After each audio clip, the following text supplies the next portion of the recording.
بسم الله الرحمن الرحيم لا شريك له وأشهد أن محمدا عبده ورسوله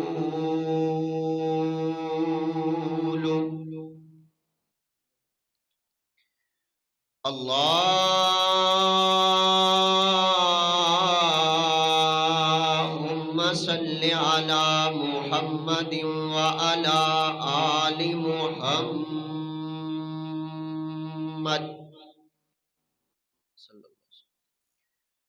كما صليت على إبراهيم وعلى آل إبراهيم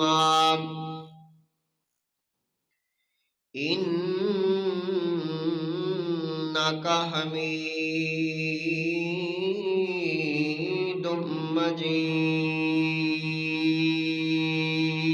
مجيد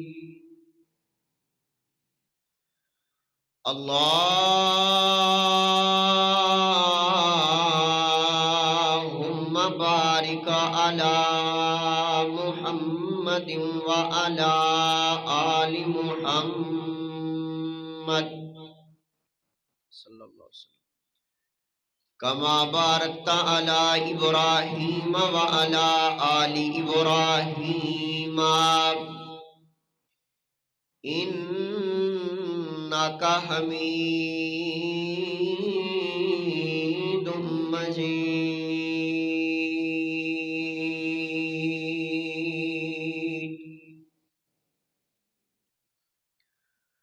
رب اشرح لي صدري ويسر لي أمري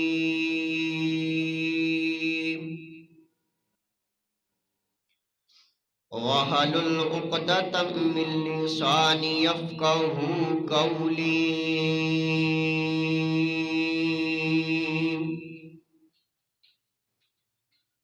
رب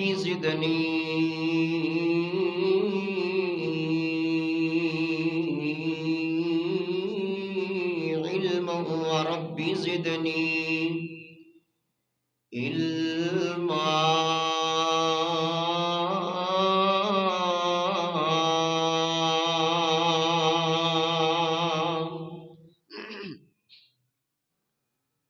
أعوذ بالله من الشيطان الرجيم بسم الله الرحمن الرحيم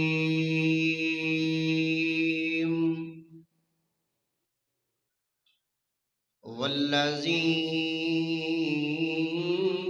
جاء بالصدق وصدق به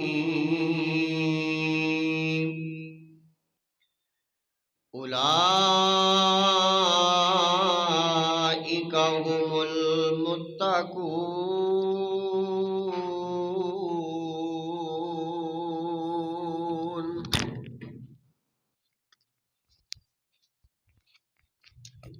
وقال النبي صلى الله عليه وسلم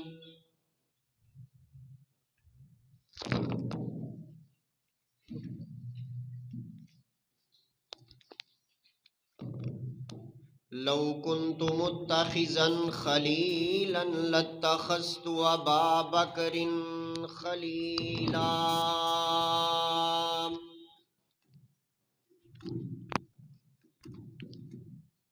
یا الہی جب تک میرے جسم میں جان رہے میری یہ تمنا ہے کہ میرے لب پہ تیرا قرآن رہے اور میری یہ تمنا ہے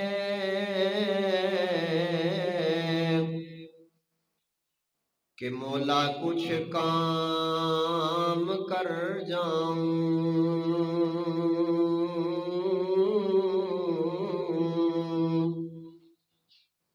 اگر توفیق ملے تو خدمت اسلام کر جاؤں۔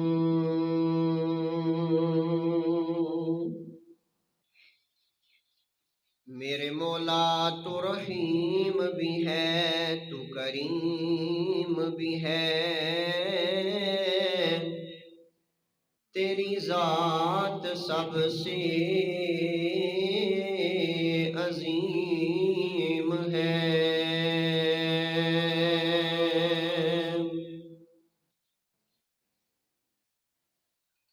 صدق اللہ العظیم۔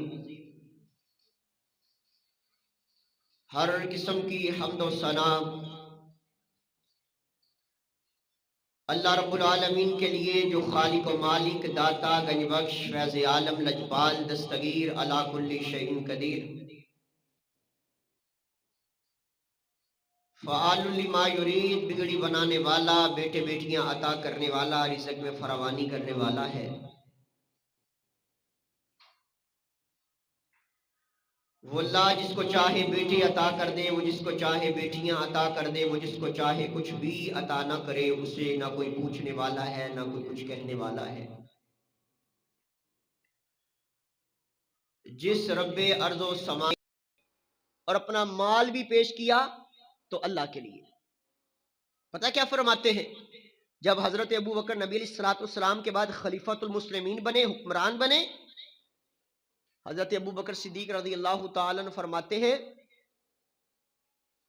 میری تنخواہ اتنی کر دو جتنی ایک مزدور کی تنخواہ ہے۔ اللہ اکبر۔ خود حکمران ہیں، خود لیڈر ہیں، سپہ سالار ہیں، خلیفۃ المسلمین ہیں، کہا میری تنخواہ ایک مزدور جتنی کر دو، اگر میرا گزارا اس میں ہو جائے ٹھیک ہے، اگر نہیں ہوتا تو پھر سارے مزدوروں کی تنخواہ کو بڑھا دو۔ سبحان اللہ۔ یہ ابو بکر صدیق رضی اللہ تعالی عنہ، اور کس طرح اپنے مال کو اللہ کی راہ کے اندر پیش کیا۔ نبی علیہ الصلوۃ والسلام نے اعلان کیا، آقا کائنات فرماتے ہیں چندے کی ضرورت ہے، تعاون کی ضرورت ہے، فنڈنگ کی ضرورت ہے، جاؤ آؤ سارا اپنا فنڈ لے کر کے آؤ۔ یہ اعلان ہونے کے بعد نا حضرت عمر رضی اللہ تعالی عنہ نے اپنے گھر کا آدھا سامان پکڑا اور نبی کائنات کی خدمت عالیہ میں حاضر ہو گئے۔ حضرت عثمان نے اپنی طاقت کے مطابق، اپنی حیثیت کے مطابق سامان کو پکڑا اور آقا کائنات کی خدمت عالیہ میں حاضر ہوئے۔ سارے صحابہ کچھ مال لے کر کے آتے ہیں، کوئی کچھ مال لے کر کے آتا ہے، اللہ کے راستے میں دیے جاتے ہیں۔ جناب عمر تشریف فرما ہے اور کھڑے ہو کر کے دیکھ رہے ہیں کہ ہر مرتبہ ابو بکر میرے سے آگے نکل جاتے ہیں۔ آج میں دیکھتا ہوں ابو بکر کیسے میرے سے آگے نکلتے ہیں، سامان میں پہلے لے کے آیا ہوں۔ اور ایک بات عرض کرنا چاہتا ہوں، حسد نہیں کرنا چاہیے۔ ہاں نیکی کے اندر بندہ حسد کر سکتا ہے۔ وہ کس طرح؟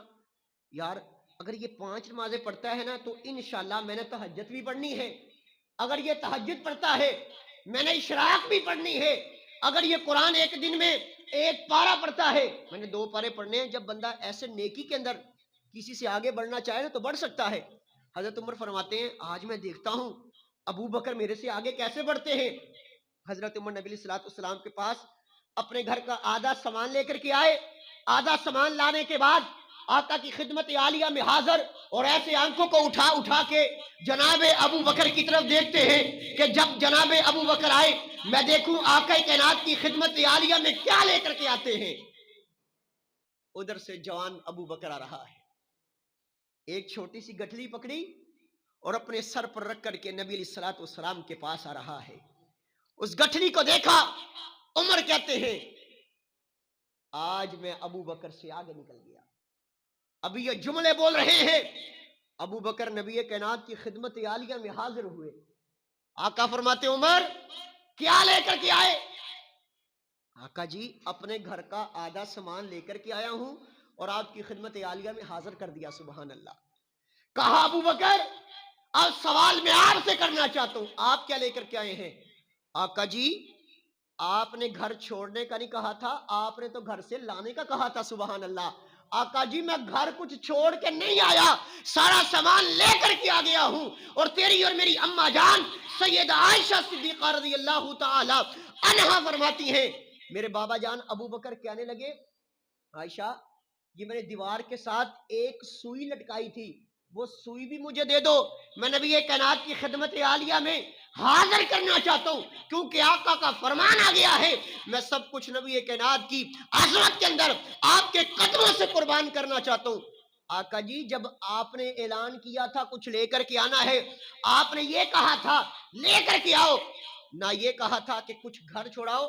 آقا جی ابو بکر سب کچھ لے آیا ہے، اللہ اور اس کے رسول کی محبت کو اپنے گھر میں چھوڑایا ہے، سبحان اللہ، اپنا مال سب کچھ قربان کر دیا جناب ابو بکر صدیق رضی اللہ تعالی عنہ نے۔ اس مہینے کی 22 تاریخ کو اس دنیا کائنات سے رخصت ہوئے ہیں اور خلیفۃ المسلمین رہے ہیں، حکمران رہے ہیں، سپہ سالار رہے ہیں، لیکن اپنے قبر کے اندر لیٹنے کے لیے ایک ایسا کفن بھی موجود نہیں۔ آج ہم کفن کا اہتمام کرتے ہیں جی، اچھا لٹھے کا کپڑا ہونا چاہیے، ایک نیا کفن بھی گھر میں موجود نہیں ہے، بلکہ پرانے کپڑے سے جناب ابو بکر صدیق رضی اللہ تعالی عنہ کو کفن دیا گیا ہے۔ اور کون ابو بکر صدیق؟ نبی کائنات جناب محمد رسول اللہ صلی اللہ علیہ وسلم سفر معراج پر گئے، اللہ فرماتے ہیں سبحان الذی اسری بعبدہ لیلا من المسجد الحرام الی المسجد الاقصی الذی بارکنا حولہ لنریہ من آیاتنا انہ هو السمیع البصیر۔ آقا کائنات سفر معراج پر گئے، سفر معراج سے جب واپس آئے نا، ابو جہل آیا، کہنے لگا اے محمد صلی اللہ علیہ وسلم کوئی نئی بات سنا دو، کوئی نئی تازی بات سنا دو، نبی علیہ الصلوۃ والسلام کو مذاق کر رہا ہے، نبی علیہ الصلوۃ والسلام کے بارے میں برے جملے بول رہا، کوئی نئی بات سنا دو۔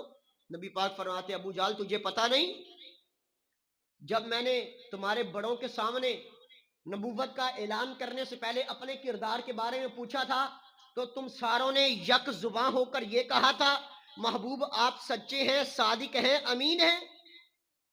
آقا فرماتے ہیں آقا فرماتے ابو جہل اس زبان سے جو نکلتا ہے حق نکلتا ہے، سچ نکلتا ہے، اللہ نے زبان سے کبھی حق اور سچ کے علاوہ اور کچھ نہیں نکلنے دیا، سبحان اللہ۔ اچھا چلو پھر کوئی بات سناؤ۔ آقا علیہ الصلوۃ والسلام سفر معراج کر کے آئے ہیں، آقا فرماتے ہیں ابو جہل میں مسجد حرام سے مسجد اقصی گیا، مسجد اقصی سے میں پہلے آسمان پر گیا، پہلے سے پھر میں دوسرے پہ گیا، دوسرے سے پھر میں تیسرے پہ گیا، اسی طرح میں ساتوں آسمان کی سیر کر کے آیا، پھر میں نے جنت کو دیکھا، پھر میں نے جہنم کو دیکھا، پھر میں سدرۃ المنتہا پہ گیا۔ اچھا آپ یہ سارا سفر معراج کتنی دیر میں کر کے آئے ہیں، کتنے عرصے میں کر کے آئے ہیں؟ فرمایا لیلا من المسجد الحرام، میں رات کے تھوڑے سے حصے کے اندر۔ ایک سوال میں بھی یہاں پر کرنا چاہتا ہوں، آپ کے سائنٹسٹ ہمارے سائنسدان یہ بات لکھتے ہیں زمین سے پہلے آسمان کا وایا فاصلہ اراؤنڈ یہ 500 سال کا ہے، پہلے سے دوسرے کا 500 سال کا، دوسرے سے تیسرے کا 500 سال کا، یعنی زمین سے ساتوں آسمان کا یہ فاصلہ یہ اراؤنڈ 3500 سال کا ہے۔ اور آقا فرمایا لیلا من المسجد الحرام، میں رات کے تھوڑے سے حصے کے اندر سفر معراج کر کے آیا ہوں۔ ہماری بھی یہ بات عقل نہیں مانتی، لیکن یاد رکھیے جہاں ہماری عقل کا اختتام ہوتا ہے وہاں سے رب کی قدرت کا آغاز ہوا کرتا ہے۔ جو رب جس طرح چاہے، دیکھیں نا اللہ رب العالمین اولاد کس طرح عطا کرتا ہے، ہمارے وہم و گمان سے یہ بات باہر ہے، اولاد عطا کر دیتا ہے، اور مچھلی کو رزق دیتا ہے، پانی کے اندر رزق عطا کرتا ہے، ایسی باتیں۔ اب دیکھیں آپ انڈا لے لیں، کچھ ایسے انڈے ہوتے ہیں جن کو ہم پکا کے کھاتے بھی ہیں، اسی انڈوں میں سے اللہ بچے بھی عطا کر دیتا ہے۔ یہ رب کی قدرت ہے، وہ جس طرح چاہے کر کے دکھا سکتا ہے۔ آقا فرماتے میں ساتواں آسمان کی سیر کر کے آیا، جنت کو دیکھا، جہنم کو دیکھا، رات کے تھوڑے سے حصے کے اندر آیا ہوں۔ اچھا، ابو جہل کہتا ہے اے محمد صلی اللہ علیہ وسلم، اگر یہ بات میں آپ کو کہوں کسی چوک اور چرستے گلی اور بازار میں کرنی ہے، کیا کریں گے؟ آقا فرماتے ہیں ہاں ابو جہل میں کرنے کے لیے تیار ہوں۔ ابو جہل نہ مذاق اڑاتے اڑاتے اب پتہ ہے کیا کرتا ہے؟ اس نے لوگوں کو اکٹھا کیا، نبی علیہ الصلوۃ والسلام کے بارے میں نازیبہ الفاظ کو استعمال کرتے ہوئے اس نے کہا اب کچھ نہیں ہوگا، اس طرح کرتا ہوں، نبی پاک کے اندر اور ابو بکر کے اندر محبت بڑی ہے، ابو بکر کے اندر اور نبی پاک کے اندر محبت اور پیار بڑا ہے، کیوں نہ آج ان دونوں کی دوستی کو الگ کیا جائے، کیوں نہ آج ان دونوں کے اندر لڑائی کروائی جائے۔ ابو جہل نبی علیہ الصلوۃ والسلام کے دروازے سے چلا، سیدھا جناب ابو بکر صدیق رضی اللہ تعالی عنہ کے دروازے پہ پہنچا، جا کر دستک دی، پوچھا من دکل باب؟ ابو بکر پوچھتے ہیں دروازے پہ کون آیا؟ کہتا ابو جہل آیا ہوں۔ ابو بکر نے دروازہ کھولا، ابو بکر ابو جہل کی طرف دیکھ کے پریشان ہو گئے، یہ نبی پاک کا دشمن ہے، میں نبی پاک کا غلام ہوں، اس کو آج میرے سے کیا کام پڑ گیا؟ کہتا ابو جہل کہتے ہیں اے ابو بکر مجھے ایک بات بتا، اگر کوئی شخص تجھے یہ کہے کہ میں ساتوں آسمان کی سیر کر کے آیا ہوں، میں جنت اور جہنم کو دیکھ کر کے آیا ہوں، مسجد حرام سے مسجد اقصی گیا ہوں، رات کے تھوڑے سے حصے کے اندر گیا ہوں، کیا تو اس کی بات کو مان لے گا؟ کیا تو اس کی بات کو تسلیم اور ایکسپٹ کر لے گا؟ واہ ابو بکر میں تیرے ایمان سے قربان جاؤں۔ ابو بکر فرماتے ہیں اے ابو جہل اگر یہ بات تجھے کسی عام آدمی نے کہی ہے اس سے بڑھ کر جھوٹا کوئی نہیں، اگر یہ بات تجھے امام کائنات نے کہی ہے تو ان سے بڑھ کر اللہ کریم نے اس دنیا میں دوسرا سچا پیدا کوئی نہیں فرمایا ہے، سبحان اللہ۔ فرمایا ان سے بڑھ کر سچا کوئی آیا نہیں آیا۔ اب اللہ کو ابو بکر کی یہ ادا اتنی پسند آئی ہے، اب ابو بکر کے ذہن میں خیال آیا آگے آقا جہاں بھی جانا ہو مشورہ میرے ساتھ کرتے ہیں، غار میں مزار میں جہاں بھی جانا ہو آقا میرے سے کہتے ہیں ابو بکر فلان جگہ جانا ہے، ہجرت کے لیے جانا، ابو بکر ساتھ، جہاں بھی جانا ہو آقا فرماتے ہیں میرے ساتھ چلو، مجھے بتا کے جاتے ہیں، مشورہ کر کے جاتے ہیں، میں آقا کا جانثار ہوں، آقا کا دوست ہوں۔ کیا وجہ بنی؟ آقا نے مجھے بتایا بھی نہیں اور سفر معراج پر چلے گئے۔ اب ابو بکر اپنے گھر سے چلے اور نبی کائنات جناب محمد رسول اللہ صلی اللہ علیہ وسلم کے گھر کی طرف چل پڑتے ہیں۔ ادھر سے اللہ رب العالمین کا قرآن آ رہا ہے، اللہ فرماتے ہیں اے جبریل ابو بکر بھی اپنے گھر سے چلا ہے امام کائنات کے گھر کی طرف، جبریل جا پہلے تو جا اور امام کائنات کے سینہ مبارک پر قرآن لے کر کے چلا جا۔ ابو بکر تشریف لے کر کے آئے، آقا علیہ الصلوۃ والسلام نے ابو بکر کو دیکھا، ابو بکر کہنے لگے آقا جی پہلے آپ کہیں بھی جاتے ہیں میرے سے پوچھ کے میرے سے مشورہ کر کے بات چیت کر کے جاتے ہیں، اللہ کے رسول آج اپنے مجھے بتایا ہی نہیں، آپ سفر معراج بھی کرائے؟ آقا فرماتے ابو بکر خاموش ہو جا، تیری عظمت کے اندر قرآن آ گیا، والذی جاء بالصدق وصدق بہ اولئک هم المتقون۔ اللہ فرماتے ہیں اس ابو بکر نے آپ کی تصدیق کی ہے، ہم نے اس ابو بکر کو ابو بکر سے آج کے بعد صدیق بنا دیا ہے، سبحان اللہ۔ یہ ابو بکر نہیں رہے، اللہ فرماتے ہم نے آپ کو صدیق سچا بنا دیا ہے، کیوں؟ آپ نے امام کائنات کی تصدیق کی ہے، آج کے بعد آپ کو اللہ رب العالمین نے ابو بکر سے ابو بکر صدیق بنا دیا ہے، سبحان اللہ۔ یہ ابو بکر صدیق رضی اللہ تعالی عنہ، اللہ فرماتے ہیں فَإِنْ آمَنُوا بِمِثْلِ مَا آمَنْتُمْ بِهِ فَقَدِ اهْتَدَوْا، مجھے ایمان ایسا چاہیے جیسا ایمان ابو بکر صدیق رضی اللہ تعالی عنہ کا ایمان ہے۔ پتہ ہے کیسا ایمان؟ آقا فرماتے ہیں آج تم میں سے اعتماد داری کسی کی کس نے کی ہے؟ ایک ہاتھ اٹھتا ہے، آقا جی آج میں نے کسی مریض کی بیمار پرسی کر کے آیا ہوں، کون؟ ابو بکر۔ آج تم میں سے نفلی روزہ کس نے رکھا ہے؟ اللہ کے رسول میں نے رکھا ہے۔ ہاتھ اٹھتا ہے کس کا؟ ابو بکر صدیق رضی اللہ تعالی عنہ کا۔ نیکی کے اندر، بھائی چارے کے اندر، صلہ رحمی کے اندر اگر سب سے پہلے کسی کا ہاتھ اٹھتا ہے تو جناب ابو بکر صدیق رضی اللہ تعالی عنہ کا اٹھتا ہے۔ اور حضرت ابو بکر کے بارے میں نبی کائنات فرماتے ہیں فرمایا لو کنتو متخذن خلیلن لاتخذتو ابا بکر خلیلا، لوگوں اگر میں کسی کو اپنا خلیل بناتا تو جناب ابو بکر صدیق رضی اللہ تعالی عنہ کو بناتا۔ خلیل کا معنی پتہ ہے کیا ہوتا ہے؟ جس سے اللہ محبت کرے، جس سے اللہ بھی محبت کرے اور وہ اللہ سے بھی محبت کرے۔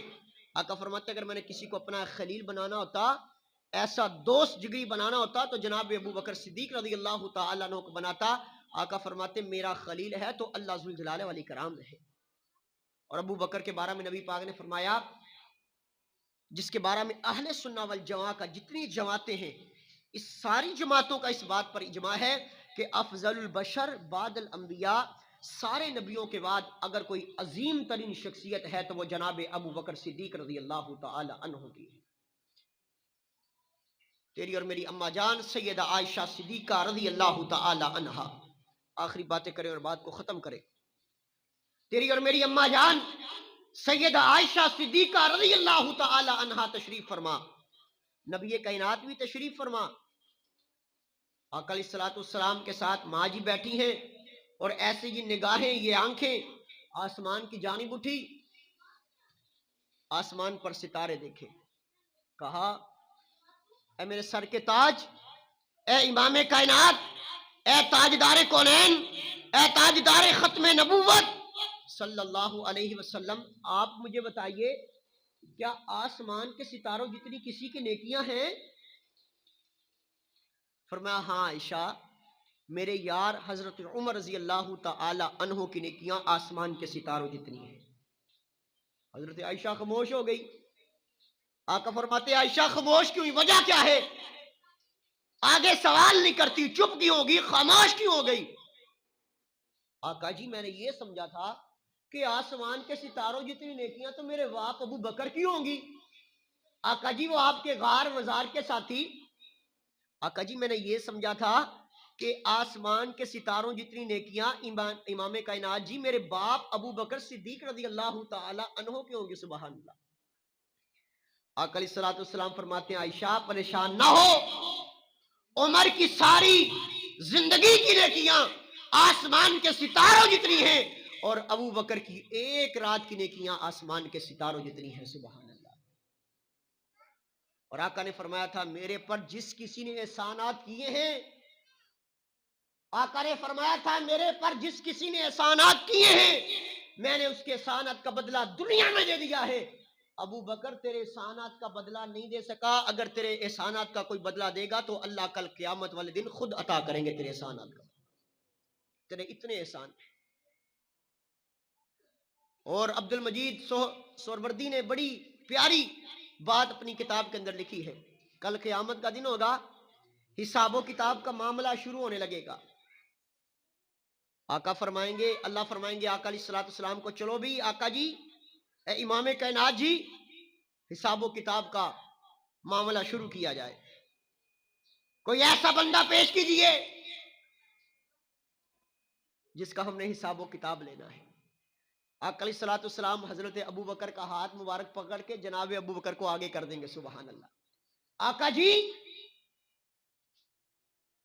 ابو بکر صدیق رضی اللہ تعالیٰ نے ایک مرتبہ سوال کیا، آقا فرماتے ہیں، آقا علیہ الصلوۃ والسلام خطبہ ارشاد فرما رہے، آقا فرماتے ہیں کچھ خوش نصیب ایسے لوگ ہوں گے جن کو جنت کے 8 دروازوں سے آواز آئے گی، ہمارے میں سے داخل ہو جا، ہمارے میں سے داخل ہو جا۔ باب الصلاۃ کہے گا ہمارے میں سے آ جا، باب الصیام کہے گا ہمارے میں سے داخل ہو جا۔ آج ہمارا دل چاہتا ہے نماز پڑھنے والے باب الصلاۃ میں سے جائیں گے، روزے رکھنے والے باب الصیام میں سے جائیں گے، لیکن آقا فرماتے ہیں کوئی ایسا بھی میری امت کا خوش نصیب انسان ہوگا جس کو جنت کے 8 دروازے کہیں گے کہ کاش یہ شخص ہمارے میں سے داخل ہو جائے۔ سبحان اللہ۔ ابو بکر نے سوال کیا، آقا جی وہ کون خوش نصیب ہوگا جو جنت کے 8 دروازے میں سے داخل ہوگا؟ سبحان اللہ۔ جس کے جنت کے 8 دروازے اس بات کی خواہش اور تمنا کریں گے کاش یہ شخص ہمارے میں سے داخل ہو جائے۔ آقا فرماتے ہیں ابو بکر مجھے کسی اور کا تو پتہ نہیں، لیکن ابو بکر ان میں سے آپ ضرور ہوں گے۔ سبحان اللہ، آپ ضرور ہوں گے۔ جب ابو بکر کو نبی علیہ السلام ایسے ہاتھ مبارک پکڑ کے آگے کھڑا کریں گے نا، آقا جی ادھر سے حساب اللہ کو کہیں گے، آقا فرمائیں گے آقا اللہ جی ان کا حساب و کتاب شروع کیجئے. اللہ فرمائیں گے اس بندے کو آگے کر رہے ہیں جن کا میں نے حساب و کتاب لینا نہیں ہے. سبحان اللہ. ابو بکر کو تو میں نے حساب و کتاب کے بغیر جنت عطا کرنی ہے. آقا جی انہوں نے آپ پر تن قربان کیا, آپ پر من قربان کیا, آپ پر جان کو قربان کیا, آپ پر اولاد کو قربان کیا, انہوں نے آپ پر سب کچھ قربان کر دیا. میں اللہ آج اعلان کرتا ہوں, جا ابو بکر, ہم نے آپ کو حساب و کتاب کے بغیر جنت دینے کا اعلان کر دیا ہے. سبحان اللہ. یہ ابو بکر صدیق رضی اللہ تعالی عنہ, ان کی وفات یہ جو مہینہ جاری و سات جمادی الثانی, آج 20 تاریخ ہے, 22 تاریخ کو ان کی وفات ہوئی ہے. اللہ ہمیں جناب ابو بکر صدیق رضی اللہ تعالی عنہ کی سیرت پر عمل پیرا ہونے کی توفیق عطا فرمائے. جو ہم نے عظمت, مقام, مرتبہ, بلندی, شان, عظمت سنی ہے, اللہ کریم ہمیں اس پر عمل پیرا ہونے کی توفیق عطا فرمائے. ابو بکر کی اگر عظمت سنی ہے, ابو بکر نمازی تھے, ابو بکر تہجد گزار تھے, ابو بکر لوگوں کے ساتھ محبت کرنے والے تھے, ابو بکر لوگوں کی تیمارداری, بیمار پرسی کرنے والے تھے, ابو بکر لوگوں کے ساتھ صلہ رحمی کرنے والے تھے, ابو بکر قرآن کی تلاوت کرنے والے تھے, ابو بکر نیک اعمال کرنے والے تھے, ابو بکر مساجد کے ساتھ پیار کرنے والے تھے. اگر آج ہم نے ان کی عظمت کو بیان کیا ہے, سیرت کا تذکرہ کیا ہے, تو اس بات کو دل میں بٹھا کر کے جائیے اور پختہ عزم اور ارادہ کر کے جائیے کہ ہم نے خلیفۃ المسلمین جناب ابو بکر صدیق رضی اللہ تعالی عنہ کی اگر عظمت کو بیان کیا ہے, انشاءاللہ ہم نے ان کی سیرت کو اپنانا ہے, اور انشاءاللہ ہم نے ان کے کردار کو اپنانا ہے. کیوں؟ فَإِنْ آمَنُوا بِمِثْلِ مَا آمَنْتُمْ بِهِ فَقَدْ اهْتَدَوْا. اللہ فرماتے ہیں اگر تم چاہتے ہو کہ میں تمہیں ہدایت یافتہ لوگوں میں شمار کر لوں تو ابو بکر جیسا ایمان لانا پڑے گا. جب ہمارا ایمان ان جیسا ہو جائے گا, جب ہم ان کی سیرت کو اپنا لیں گے, ان کے کردار کو اپنا لیں گے, تو اللہ ہمیں ہدایت یافتہ لوگوں میں صرف شمار نہیں کرے گا, اللہ انشاءاللہ ہمیں اپنی جنت بھی عطا کر دے گا. اللہ صحیح معنوں میں صحابہ کرام رضوان اللہ علیہم اجمعین کی سیرت پر عمل پیرا ہونے کی توفیق عطا فرمائے. وآخر دعوانا ان الحمد للہ رب العالمین.